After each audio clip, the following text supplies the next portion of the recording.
Hey guys, Lisa Salvatore here. I just wanted to hop on and do I'll try to make it super quick video. I wasn't going to do this because, let's be realistic, I'm not a medical professional. And I also try to keep myself away from the media frenzy. But I know enough to know what's going on, obviously, in the world at the moment. And I do talk to people that I trust. And I have my own feelings about it. And I always go by what I feel. And just what I've researched and things like that. And I recorded something yesterday. Ironically, when I went to upload it, it was never recorded, which is odd because I did record it. Anyhow, probably because the message had to change over the last 24 hours. So I'm going to do my best to try to keep this short and sweet. The bottom line is this. Right now we are under a time of chaos and uncertainty. None of us really know what's going to happen. We can speculate all we want. We can watch the media, the news, all that we want. Some people are choosing to not really allow anything to affect them right now or to change anything. Others are taking precaution, which I think is very smart. As you can see, or maybe you can't tell, I'm actually in my pajamas. I'm not going out. It's 6:45, I think, Eastern time Saturday, and I'm just chilling right now. I'm thankful to be able to just be home right now and just get some stuff done that needs to get done. But unfortunately, there are other people that don't have that luxury and still have to go into their offices, even though a lot of them have been closing. And, I just want to say, it's really hard not to live in fear right now, and it's really hard not to panic, but we really have to try to stay connected to each other, whether that's through social media. Obviously, avoid big groups if you can. I mean, that's just common sense and logic at this point. At least that's how I feel. I was supposed to get together with two of my girlfriends tonight, and the three of us decided, you know what? You were on a plane recently. You were on the train. We don't know. I'm not so much worried about myself. I got to be honest. If it happens to me, what can I do? Knock on wood, but I'm more worried about carrying it to someone that I love that's of a compromised immune system, or a child, or the elderly, the people it seems to be affecting the most. And we just don't know. We just don't have enough information to really assess exactly what this virus is all about and how long is it going to go on. And, so really, I think just staying aware and staying conscious and sticking together and staying in this vibration of love as opposed to the vibration of fear, which is so hard right now, is extremely important. I had two very sobering events happen in the last 48 hours through clients of mine, and I have their permission to mention this, which is why I'm mentioning it. A dear woman that I speak with quite regularly, I know her family, I speak with them as well here and there. Sadly, her daughter tragically overdosed and passed away just last week. And it's terrible. And someone else I just found out that I've worked with several times took his own life. So I'm sorry. I'm it's very upsetting. So then when I look at something like this, with this virus, I'm like, we just don't know. People are, shift the vibration for a second. People are losing their minds. So let's just make it funny here.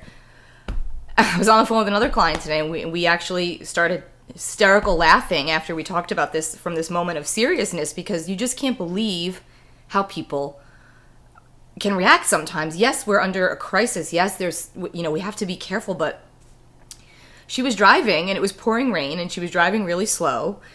This was, I think, yesterday, she said. And she said some guy pulled up next to her and rolled down his window, so she thought he needed directions.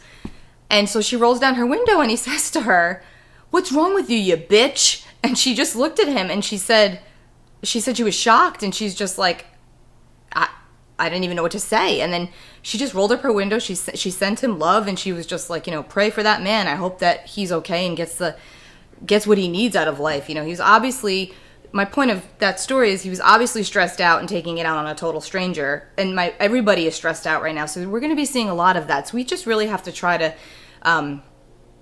hone in on our empathy here. And, I was driving yesterday, and I've been okay. I mean, I have not been panicked. I've been really trying to just stay in that place of, it is what it is right now, and I can't control it, right? I can only control certain things that I do, right? So that's what I'm trying to do. A lot of people were emailing me asking me if I was still going to see clients in person, which I already have scheduled weeks out on, certain days that I'm at the Temperance Center doing readings. And that is the most cleanest facility on the planet. For those of you that have been there, you know what I'm talking about. It's absolutely beautiful. Meryl keeps it amazing. And, I'm not worried about that. I'm more concerned about other people bringing something to me and then me potentially bringing that to someone else. So I don't know. It's like, that's the stuff that I think about. Not so much, am I going to get it, and what does this mean for us going forward? Because the more we stay in that vibration, the more it conjures up more fear, and it feeds the fear, and it's just like a constant domino effect. And so we really have to try to stay in that place of, of a higher vibration where we can really just, be kind to each other. It's so important. I went to the grocery store today and I was reading labels on cleaning products because I have an severe allergy to certain fragrances, and I'm always a germaphobe, so I have a decent supply, but I said, let me just go and get something else just in case I need something stronger. And I'm reading the ingredients, and there's this woman, and she basically yelled at me and said, are you going to stand there all day reading those ingredients? Just get the damn Lysol. And I looked at her, and I literally I laughed. I'm like, you can go ahead, I'll wait until you're finished. And she did. She just bulldozed right in front of me and started to read. I mean, come on. We're all in the same boat right now. Things are chaotic and uncertain, okay? And we just don't really know. So all we can do, like I said, is just kind of try to keep our senses of humor, stay connected to each other, kind of go on as normally as possible, but obviously use common sense here. If you're given the option to work from home, do it right now, just to kind of save it. I mean, that's just common sense. I'm still obviously talking to clients a lot, but I'm likely going to be, for the just little time being here, going to try to do more virtual, because I'm more worried about others. But anyway, if you have an appointment set up with me, don't worry, I'm still planning on seeing you, unless obviously we're mandated not to go out, then that's a different story. So you can reach out to me, but if you're sick, please, or don't feel well, I ask you respectfully to stay home and, we'll deal with it another way, okay? There's always phone, there's always Skype, there's always Zoom. So I wanted to share with you, in my morning meditation, there's this book that I got. It's called The Sincere Seeker. I got it at a retreat last year. It's actually getting really dark here, so I'm going to try to hurry this up. But every morning when I meditate, I just open up to a random page of the book and just read whatever passage it is. And this morning, the one that I got, which is obviously, of course, nothing's ever random, it was called Uncertainty. You can be at ease with the uncertainty of the world when you realize the certainty of consciousness. Often people do just the opposite. They are certain about the things in the world and uncertain about God. They rely on something that is not reliable and get upset. Uncertainty causes craving for stability, and the most stable thing in the universe is the self. The world is of change, the self is of non-change. You have to rely on the non-change and accept the change. If you are certain that everything is uncertain, then you are liberated. When you are uncertain in ignorance, then you become worried and tense. Uncertainty with awareness brings higher states of consciousness and a smile. I think that is so fitting and so appropriate for everything that's happened in the past 24 to 48 hours. And I'm not saying love, light, peace, granola, and ignoring the fact that things are the way that they are. That's not what I'm saying. But what I'm saying is we really only have what's going on in here. So we do need to take care of ourselves. We do need to stay connected to our people, to our tribe. If you start to spiral, that's actually a code word I have with a girlfriend of mine. If you do start to spiral, reach out. Just talk to people. We have to be there for one another right now, always, but more so now than ever, with all this chaos and uncertainty that's going on. And, of course, I'm going to share this with you because a lot of people ask me this. They're like, you don't seem like you have anxiety. You seem like you have it together. You don't get nervous. Yes, I freaking do, but I don't lose it with people. I lose it about myself. So here's the deal. I was driving yesterday. I had to go out to New Jersey, and literally I was palpitating. My heart was palpitating so badly that I actually had to pull over because I thought I was having a heart attack. I'm not kidding. I did some breathing work, and it did pass, thankfully. But I will tell you, I realized what was happening was that I was actually picking up on the collective energy right now, which is very anxious and tense. I knew that that was not my anxiety after I really sat with it. That doesn't happen to me very often, but when it does, it's usually like if I'm in a session with somebody and I'm feeling them.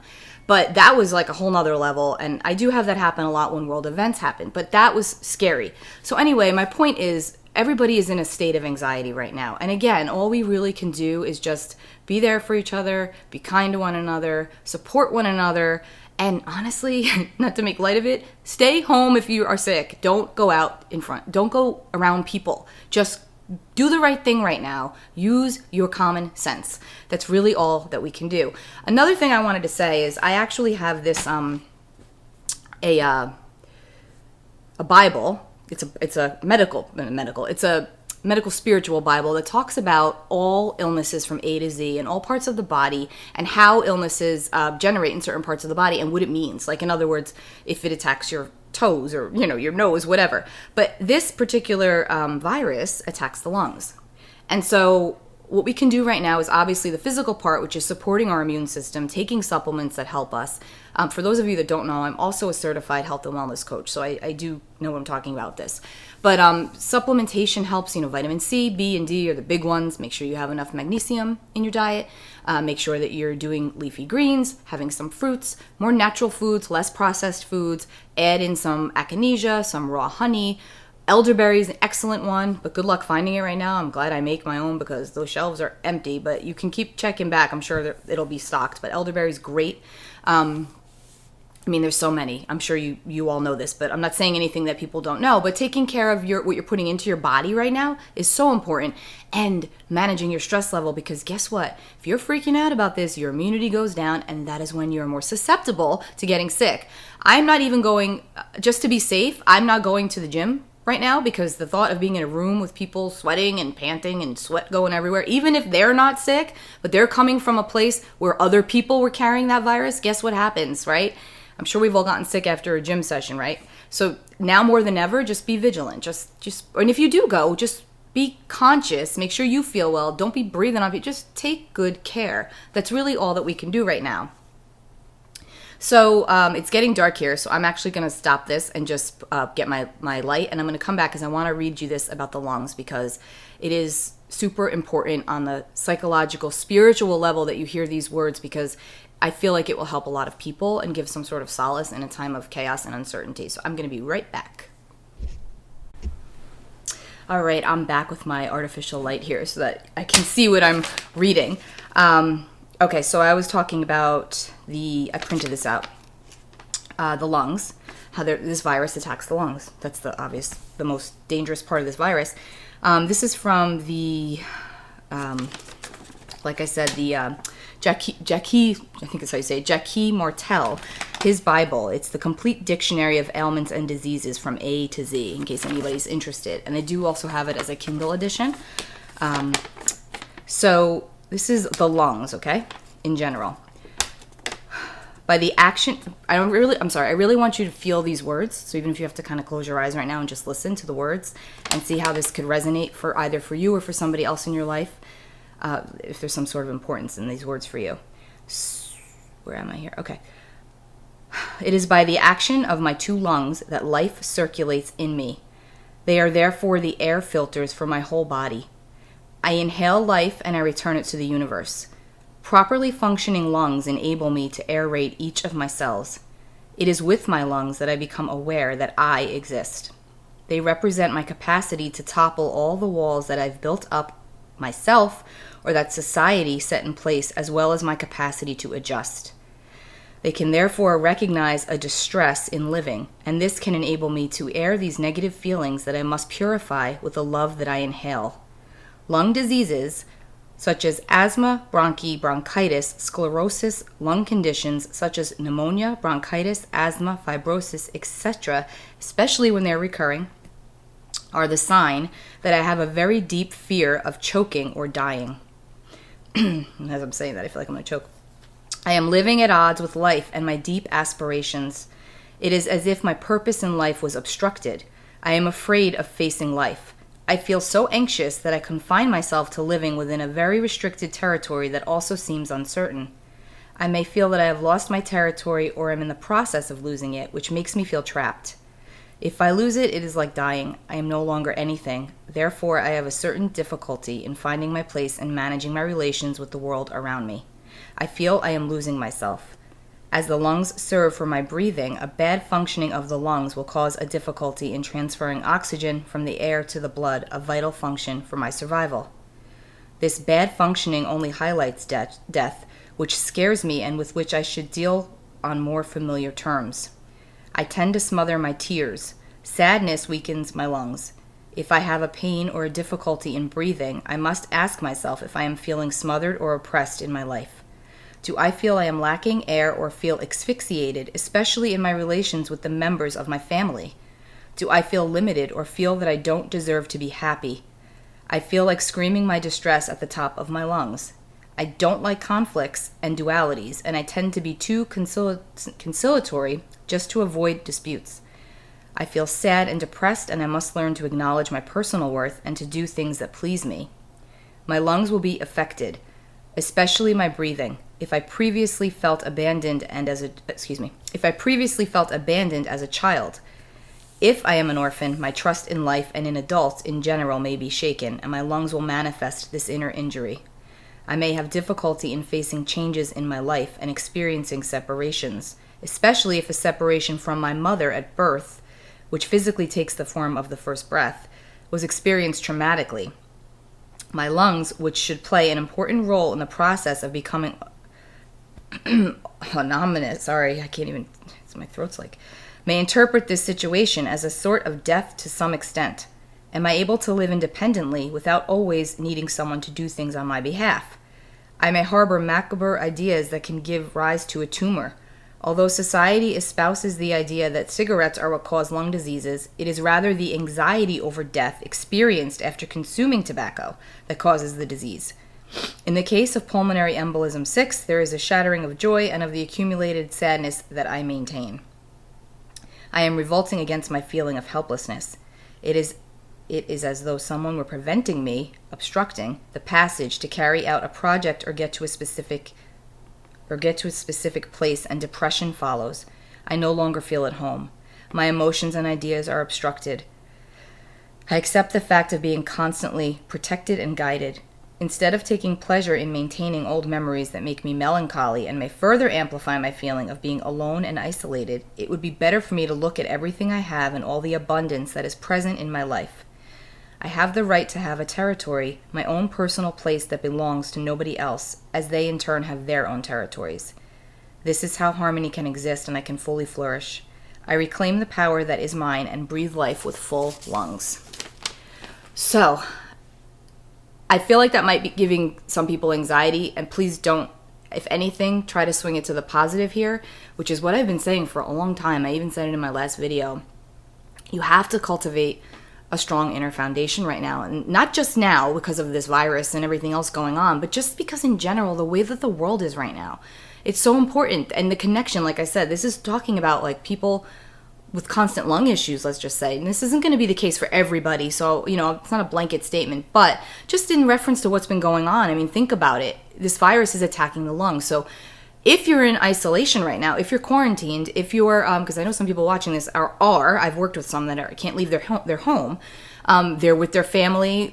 Maybe there's some things there for you to do some clearing and cleansing, and, that will help you unobstruct whatever it is, and I'm talking more like on the spiritual level now, whatever it is that might need to be dealt with that has not been dealt with. And by doing that, you're actually giving your physical health a boost, because it's all connected, right? I always say that. We know this. Mind, body, soul, it is all connected. And the more you take care of the physical body, the more you take care of the spiritual body, it brings you, it doesn't make everything perfect. It doesn't mean that everything's great. It doesn't mean that you're not going to have a bad day or a bad month or whatever. It doesn't mean your life is magically perfect. That's not the way it works. It doesn't mean if you've suffered trauma, it magically goes away by focusing on it. But there's something to be said about looking within to see what it is that might be blocking you. And this is a time that could help, because, again, I'm not going to tell you not to watch the news if you watch the news. I'm not going to tell you, I'm not going to tell you that, because that's your choice. That's your prerogative. I personally don't make it a point to watch the news. Does that mean I don't know what's going on? Of course not. It's all over social media. You go into the store, it's on the TV. People are always talking about it. So I am aware. But like I said, I don't make it my focal point, because that is the stuff that gives me anxiety because I can't control it. So I work on what I can control, which is my inner world, right? My world, the people that I am connected to, and trying my hardest to stay up so that I can help keep you up, them up. That's the point, and that's what I will continue to do. And I hope that my ramble here has made some kind of sense for you, or maybe gave you something to think about. I'm here for you guys. We all need to be here for each other. I don't know, for those of you that do get my newsletter or don't, there are options under my sessions that I've had on there for quite some time. I don't necessarily advertise them just because I figure when people go to the website, they'll see it. But in the event that you do not know this, I offer recorded readings. So if you don't, if you don't want to get a full-on half hour or hour and you have a quick question, I offer recorded readings. The option is under, I think it's under special options or something. See, I don't even know because I hardly ever look at it, but it is there. And I also offer half hours by phone or Skype. So if you need like a quick, and you don't want to pay for a full hour, which I totally get, there's a quick option there. I also have, what else is on there that might be helpful right now? Oh my gosh, I'm blanking. Let me think a second. Phone. Email. Oh, I have something, I do a subscription, which some people do take advantage of, a decent amount, which is a monthly check-in for a very discounted rate. So if you feel like right now, in this times of uncertainty, you need a little bit of extra, clarity, or just, some soul guidance here as we navigate through this terrain, which is very unfamiliar for many of us, for all of us, I also offer a monthly membership, a subscription, which you get priority booking, and you get to have a monthly check-in with me. It's a full hour. You book it whenever you want within 30 days.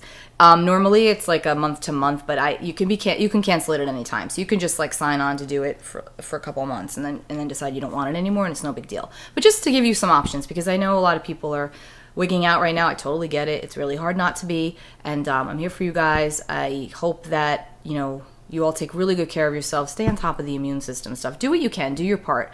And again, remember, when someone freaks out there, it's up to you to stay in the heart and stay in control and not let it get to you, because people are very stressed, obviously. I don't need to tell you that. We all know, right? People are still commuting. They have no choice. They have to go to work. They have children in school. It's difficult. So just remember, I'm not saying to ignore what's going on, because we cannot, but we can just focus on the inside and our own internal world and those people that we are connected to, and do what we can. Take really good care of yourselves, guys, and I will be back soon. Bye.